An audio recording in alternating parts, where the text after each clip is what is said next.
fiery horse with the speed of light, a cloud of dust, and a hearty hi-yo silver, the Lone Ranger.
When gold was discovered in the western United States, thousands of prospectors headed for the new territory. Along with the honest miners came gamblers, confidence men, and criminals. Gun law ruled the boom towns, and it was not until the masked rider of the plains started his great fight for justice that the local sheriffs made any real attempt to preserve law and order. Return with us now to those thrilling days when the West was young. From out of the past come the thundering hoofbeats of the great horse Silver. The Lone Ranger rides again. Come on, Silver! We're heading for Kirkwood! Thomas waiting on the trail ahead! Hello, Silver! Away!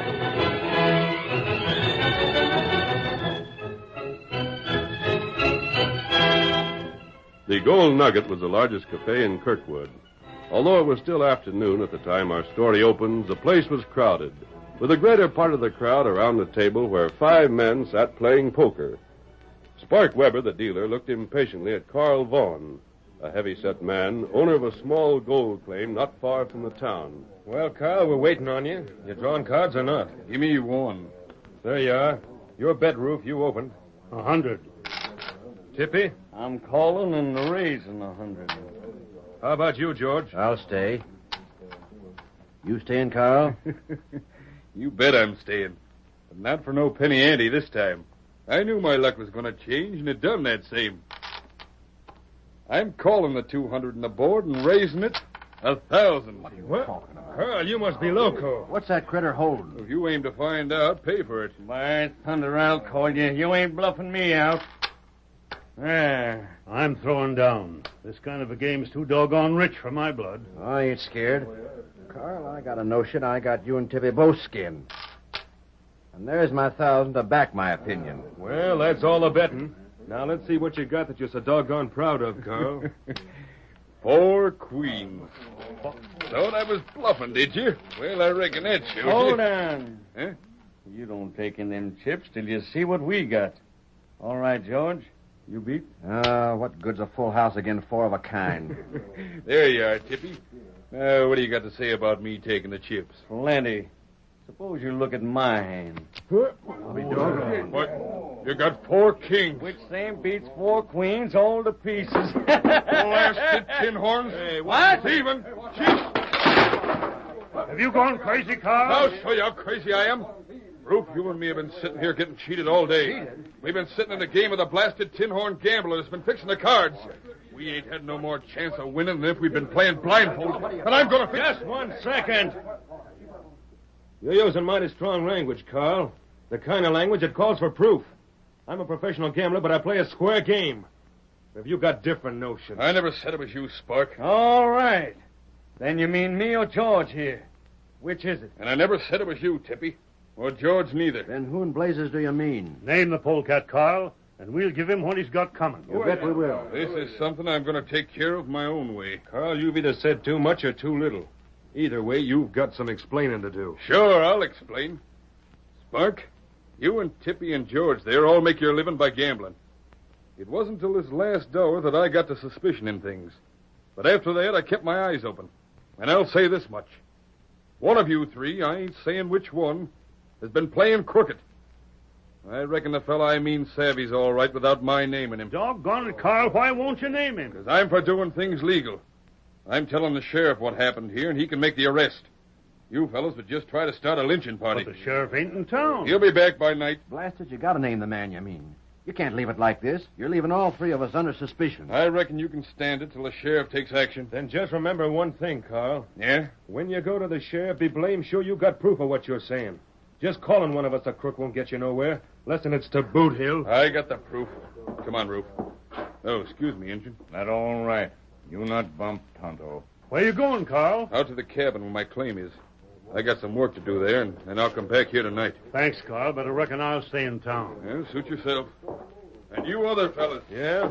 If the one of you that's guilty don't aim to be jailed, I'd suggest making tracks out of this part of the country before the sheriff takes action. Good afternoon.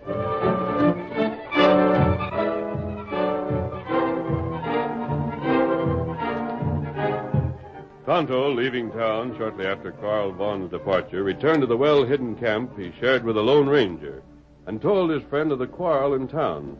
The masked man took the news more seriously than Tonto had expected him. Tonto, are you sure the names of those three gamblers who were Tippy, George, and Spark? Not right. Tippy Phelps, Spark Weber, and George Marshall. Tonto, those are three of the most dangerous men I know. Each one is a gambler, a crooked gambler. Each one has several killings to his credit. Carl Vaughn. Isn't he the man who has that place beyond the cliff trail? Why you ask? I've been wondering if Vaughn realizes how foolish he was. He told those men he was going back to his cabin. Everyone there in the cafe knew that Vaughn was returning alone. Moreover, one of those three gamblers knows that if Vaughn ever gets back to town and places his evidence before the sheriff, he'll be jailed or hung. Not right. And I wouldn't put it beyond any one of them to attempt to keep Vaughn from talking. Tonto, we're riding. What do? We're going to put Carl Vaughn on his guard against any attempt on his life. Here, Silver. Good idea. Here, Scout. Silver and Scout are both heavy horses. It'll be bad business taking them by way of the cliff trail. It's the only way we can get to Vaughn's place. Steady, old fellow. Well, we'll try it, Kimosabe. Come, get him up, Scout. Come on, Silver.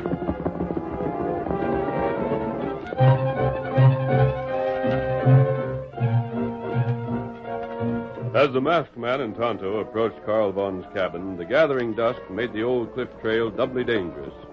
At the far end of the trail, however, the ledge broadened, and it was here they drew rein. Oh, Silver. Oh, Scout. There's his cabin, but there's no light inside. They've started back for town already. Wait. Isn't that his horse over there, and that lean-to? That's it, all right. He must be home. Come on. He may be sleeping. I don't like waking him up. But he should be warned. Here we are.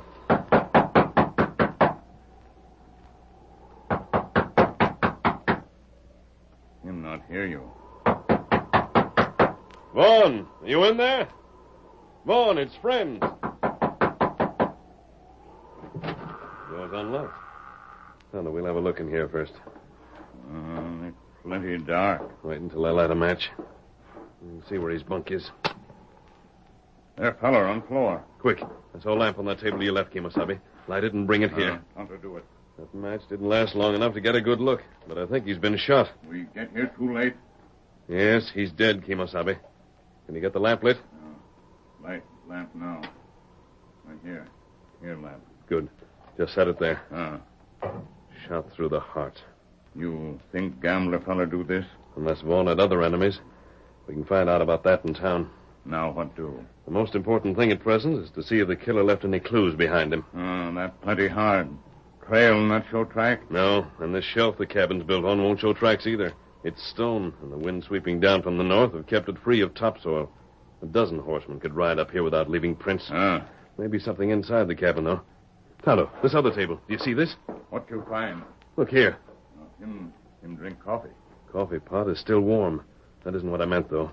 Vaughn didn't use 2 cups just for himself. That right? He's had a visitor here. A man who probably first made an attempt to be friendly and then murdered him. We can't be sure of it, but it's probable. This is what could have happened, Kemosabe. One of those 3 gamblers knew he was guilty, knew that Vaughn was accusing him, although he mentioned no name. Maybe that right. It may not be right, but it's reasonable. Vaughn couldn't have had many visitors here, not when they had to come by way of the cliff trail.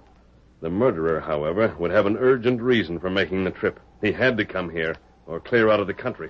Listen, Tonto. We're returning to town. I'm reporting this murder to the sheriff. I think the killer can be trapped if the sheriff will listen to me, and I'll see that he does. And what's your plan? I'll tell you as we ride. First, however, we want to leave everything as we found it. Put the lamp back on the table where it was. See that anything else we may have disturbed is replaced. Hurry, Kemosabe. If this murder isn't solved tonight, it may never be solved.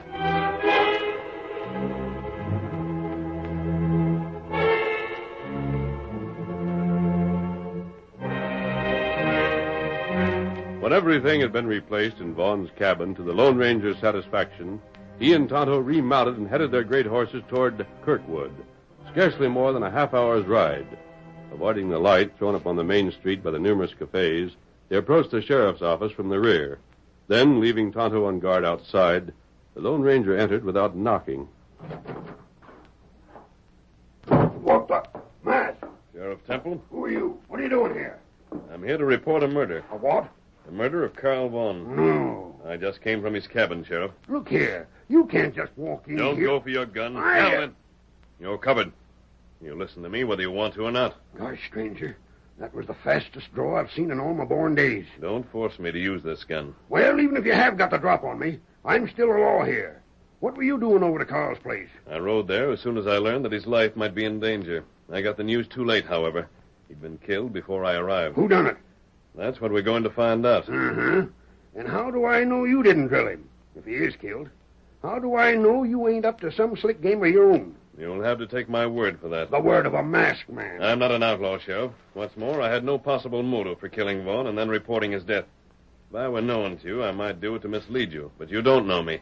I'd have nothing to gain by that kind of a trick. Maybe so. Has anyone told you of the quarrel in the Gold Nugget Cafe? Yeah, I heard about it. And you know that Vaughn planned to bring you evidence proving that either Spark Weber, George Marshall, or Tippy Phelps was running a crooked game. That's what I was told. Now, tell me some things I want to know. Who else might have wanted Vaughn killed? Who else? Shucks, Carl was one of the best liked fellas around here. I'd say he didn't have an enemy within 1,000 miles. Another thing. Did he get many visitors at his cabin? You just bet he didn't, not having to ride the cliff trail to get there. And, Sheriff, that means one of those 3 gamblers Vaughn played cards with is his murderer. What you mean is you figure they didn't want him to tell me what he knows. One of them didn't. Where have those men kept themselves since Vaughn left town? Have you seen them? No, they made themselves scarce. This ain't the peacefulest town in the state, but just the same, folks deal sudden around here with crooks. They've been circulating around some, but keeping on the move. In other words, it isn't likely that any one of them has been in one place long enough to prove an alibi for the time when Vaughn was shot. Most likely not. In that case, all 3 are equally under suspicion. Uh-huh. Sheriff, will you help me find out which one of them is guilty? Stranger, I like your style. I don't know why you're wearing that mask, but you don't sound like no outlaw to me. You bet I'll help you. I'll have my deputies round them fellas up right now, and we'll work 'em over till they'll be doggone glad to talk. No. Well, but you... I know those men, Sheriff. They're gamblers, professional gamblers. They face too many real dangers to be influenced by physical fear. I don't know how else to go about it. I believe I do, however. Listen to me, Sheriff. I have a plan to trap the man we want.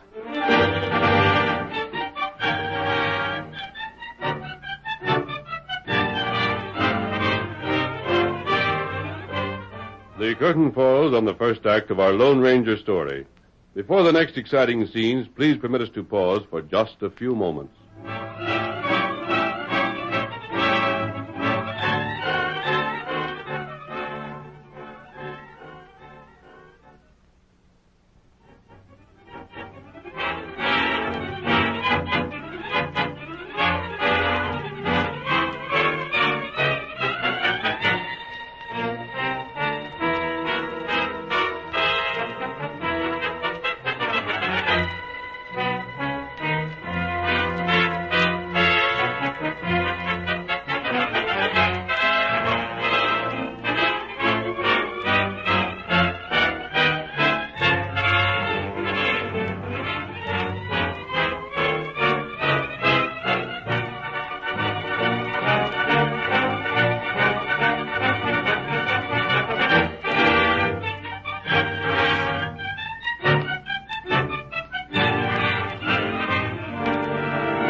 Now to continue our story. The Lone Ranger, having convinced the sheriff that he really desired to bring Carl Vaughn's killer to justice, outlined a plan to which the lawman enthusiastically agreed. At the end of their talk, the Lone Ranger rejoined Tonto, while the sheriff quietly made his way down Kirkwood's main street. Following the masked man's instructions, he told no one of Vaughn's death. Instead, he stopped first in one cafe and then another, until finally he found Tippy Phelps in the cafe known as the Royal Flush. Howdy, Phelps. Huh? Oh, evening, Sheriff. Step over this way, will you, Tippy? I'd like to have a couple of words with you. Now, look here, Sheriff. I ain't done nothing Who wrong. said you had? Why, I thought maybe that's... Quit thinking and do like I told you. Sure, Sheriff. Over here where folks can't hear what we're talking about. Sheriff, if it's about that argument in the gold nugget, there wasn't nothing to it. Honest, there wasn't. Carl was just mad about losing his cash and started a fuss. He thought there was something crooked because his luck was bad. What I've got to say concerns, Carl, but it ain't got nothing at all to do with that poker game. No? I just now heard something. Something right interesting. What was that? I'll tell you. But if you open your mouth about it, I'll nail your hide to the jailhouse. Well, I won't say a word. Honest, I won't. I've been tipped off that Carl's been killed. Killed? Right. But who done it? How'd you find out? When did it happen? I don't know who done it nor when it happened. As to finding out, it's a fact that I don't even know who the feller is that give me the word about it. Then how can you be sure The that... feller was masked. Masked? Uh-huh.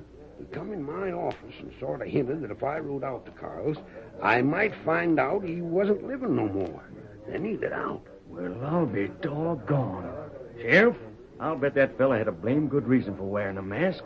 And I'll bet he had just as good a reason for lighting out after he seen you. Yeah? What would you figure that reason would be? Maybe he killed Carl. Maybe he's tricking you somehow. Tippy, I'll tell you. That's just how I had it figured myself. You did? I don't know what his scheme could be, but I'm free to say it wouldn't surprise me none if it was a mighty slick one. Then why don't you go after him and bring him back? Jail the polecat and make him talk. That's what I aim to do. Then come on. I'll help you find him. Nope. I can handle that part by myself. Well, then... Hold on. Yeah? Do you think you could do me a favor? Well, I'd be glad to. What you want done? While I'm taking after the masked feller, you go out to Carl's cabin. Huh? Me go out there, ride that trail at night? Oh, gosh, Sheriff, that'd be mighty risky. Not if you're careful. Well, what do you want me to go there for? Well, I figured if you was willing to make the trip after what happened this afternoon, why, that'd go a long ways toward proving it wasn't you Carl meant when he talked about one of you fellers cheating. If it was you, of course, then I don't reckon you'd be so anxious to have the killer jailed. You'd probably figure he done you a favor. I'll go, Sheriff. Sure, I'll go. I was just wondering, is all. Thanks, Tippy. Now, here's what you're to do. These are orders, and if you don't follow them, I'll make you wish you had. Just say what you want, and I'll do it. Go out there and come back again without telling nobody about the killing. Nobody, understand that? I won't. I'll give you my word. Then if you find Carl was killed, don't touch nothing.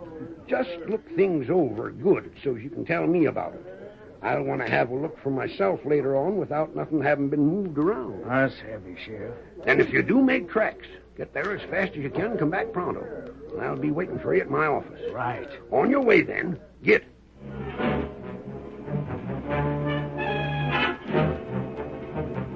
Tippy Phelps left the cafe at once and rode out of town in the direction of Vaughn's isolated cabin. He was gone less than an hour and a half, and when he returned, the sheriff was waiting for him in his office. Back already, Tippy? Sheriff, you heard right. Carl is dead. Well, I can't say as I'm surprised. I couldn't see where that masked feller would say he was if he wasn't. He wouldn't have nothing to gain by it. Where is that masked hombre? Did you get him? I seen him. Then where is Suppose you let me ask the questions. What did you find out there? he? I just told you. Uh-huh.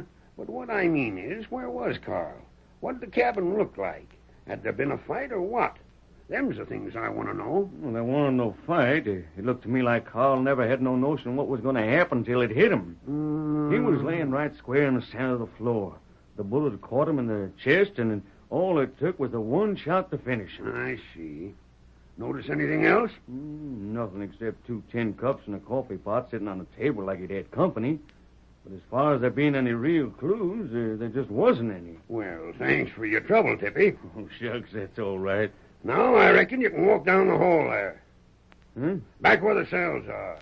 What do you mean? Why should I go back there? Because I'm locking you up. Locking me up? You heard me. Get going. Hey, what is this?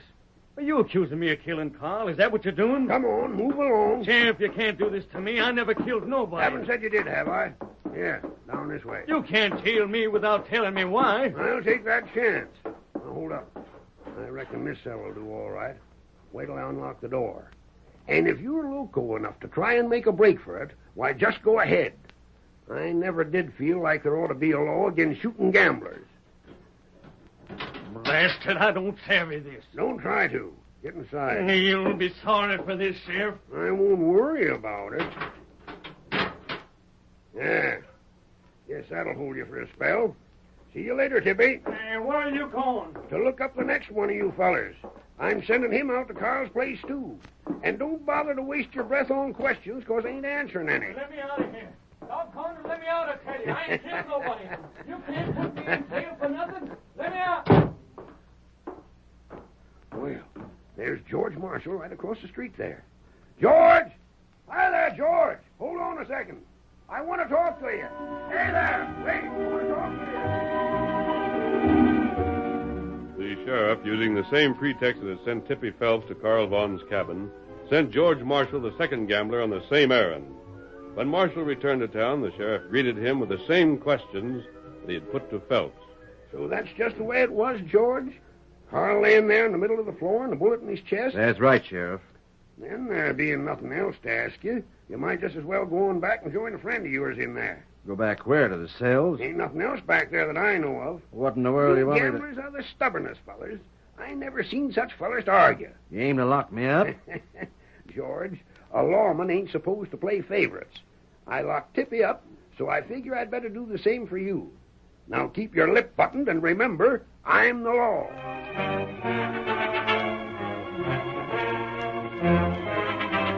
With Tippy and George in jail, the sheriff once more left his office. Spark Weber proved more difficult to find than his companions. But at last he too was located and given his instructions. This time, however, when Spark had answered the sheriff's questions upon returning, he was not put into a cell. Instead, the sheriff walked toward the outer door and... Is there anything more you want me for, Sheriff? You just sit where you are, Spark. All right, stranger, everything's ready. Done, Tonto. You can bring the others out of their cell, Sheriff. Sure, just close the door, will you? Sheriff, that must be the masked fellow you was telling me about. That's him, all right, Spark. But you'll have to excuse me for a couple of minutes. I got a surprise for you, too. Say, what's going on here? The sheriff told me he was looking for you on a charge of murder. And now you walk right in here as though there weren't anything the matter. Yes, You are the fellow told the sheriff Carl was killed, aren't you? I am. And by thunder, the sheriff must have lied to me. He sure don't act like he suspicions you done the shooting. You'll understand more about this in a moment, Spark. I don't like this. There's something blame funny. Don't move. There we are. Keep an eye on him, Tonto. Me watch him. Now, look here. What right have you or that redskin got to Quiet. keep... But I'm telling you, Here come two men I believe you know. Tippy and George Marshall. What in blazes are you fellas doing here? That's what I aim to find out right now. Sheriff, this calls for some explanation. You reckon it does at that? But as long as the whole thing was the masked feller's ID, why, maybe he ought to make 'em. Your idea, mister? One moment. What we did tonight was done to trap the murderer of Carl Vaughan. I never killed him. Neither did I. If you're trying to say I drilled Carl, you're off your head. I never shot him, and I don't know who did. Now try and prove any different. This afternoon at the Gold Nugget, Carl said that one of you three men had been cheating at cards. Well, what of it? He also said that he was coming back to town tonight, and when he returned, he'd see that the sheriff jailed the man he referred to. In the meantime, he refused to name anyone. Because he couldn't. He was playing a square game. He was just a hard loser. If one of you hadn't been cheating, Carl would never have been killed. There would have been no necessity for his death, unless one of you feared what he might prove if he were allowed to reach town alive. You don't know what you're talking about. As a matter of fact, knowing your reputations, I don't doubt that all three of you were cheating during the game at one time or another. We ain't worrying about what you think. Get on with it. I will. When Tonto told me about your quarrel in the cafe, I rode to Carl's cabin at once, hoping to warn him to be on guard. He was killed before I could reach him. How do we know you didn't kill him? Because we already know the guilty man. You're doggone right we do. The killer was clever. He left nothing behind him to show which one of you he was. Not a single clue. If he hadn't betrayed himself later, he could have gone free. Betrayed himself? We gave him a chance to do that when he was sent to the cabin. The cliff trail is dangerous even in daylight. At night, it's doubly so. Well? The sheriff asked each one of you to go to the cabin and observe what you saw there, disturbing nothing.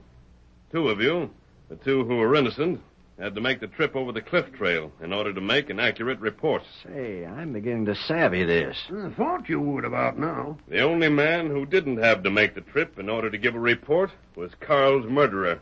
The murderer knew what had happened without going to the cabin. He could pretend to leave town for the cabin and hide out for the length of time it would have taken him to get there and back. After that, all he had to do was to tell the sheriff he'd been there. He thought the sheriff would take his word for it, and he would be in the clear. And that means... That means, when each one of you started out, the sheriff, Tonto, and I trailed behind you. We followed long enough to know whether you attempted the cliff trail or not. I went to the cabin. That proves I never drilled Carl. And it proves I didn't either. But it proves that Spark did. Spark's the killer. He's the man who didn't think it necessary to go all the way. And because he wanted to dodge the danger of that trail, he'll hang. No, I won't. Stand clear. I'll shoot the man to try and stop me. I thought I had that polecat's guns. He pulled a derringer from his sleeve. So you thought you had me. You thought you'd trick me and was going to see me hung. You will hang. Not for a few more years, I won't.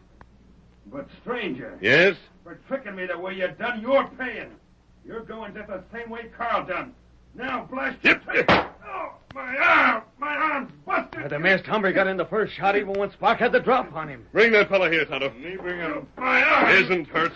I only shot your gun from your hand. But I wouldn't have given a hoot if the masked feller had blown you to pieces. My arm, I tell you. Quit that noise. And save it till you see the rope waiting for you when you'll really have something to holler about. How about us? How about holding me and Tippy in jail without no reason? The masked man told me what to do with your kind, and I'm starting on you. Why, what do you It's mean? you crooked gamblers that have made Kirkwood the kind of town it is. Well, that's being changed. I'm running the whole bunch of you out. And if you don't go willing, then me and the masked man will see you go just the same.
The story you have just heard is a copyrighted feature of the Lone Ranger Incorporated.